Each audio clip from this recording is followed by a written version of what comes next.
শোনো, তোমাদের উপর রোজা ফরজ করা হয়েছে যেমনি ভাবে তোমাদের পূর্ববর্তীগণের উপর রোজা ফরজ ছিল, ওই অনুসারে তোমাদের উপর রোজা ফরজ করা হয়েছে। কি জন্য ফরজ করা হয়েছে? লাআল্লাকুম তাত্তাকুন, তোমরা যেন তাকওয়াবান হতে পারো, তোমরা যেন ফরজগার হতে পারো, তোমরা যেন আল্লাহ বিরুদ্ধে অর্জন করতে পারো, এই জন্য রোজা ফরজ করা হয়েছে। বলি সুবহানাল্লাহ। আমাদেরকে তাকওয়াবান বানানোর জন্য, আমাদেরকে ফরজগার বানানোর জন্য, আমাদেরকে মুত্তাকি বানানোর জন্য রোজা ফরজ করা হয়েছে।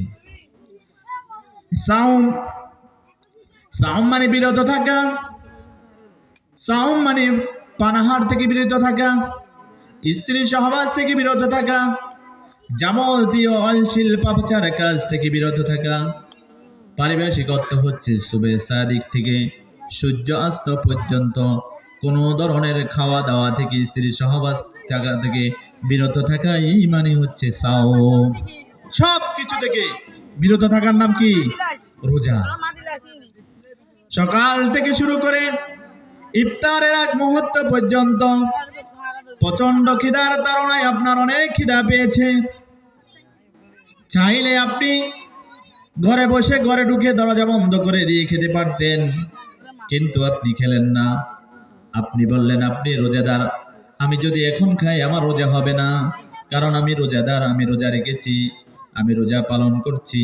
কিছু খাওয়ার মুহূর্তে মনে করেন আপনি তো রোজাদার, কিছু খাওয়ার সময় আপনি মনে করেন আপনি রোজাদার, আর এই কারণে আপনি কিছু খাওয়া থেকে বিরত থাকলেন, আপনি বিরত থাকলেন পানাহার থেকে। এই যে ত্যাগ আপনি দিয়েছেন, এটাকে বলে তাকওয়া। এই তাকওয়ার ট্রেনিংটা রমজান মাসে দেওয়া হচ্ছে।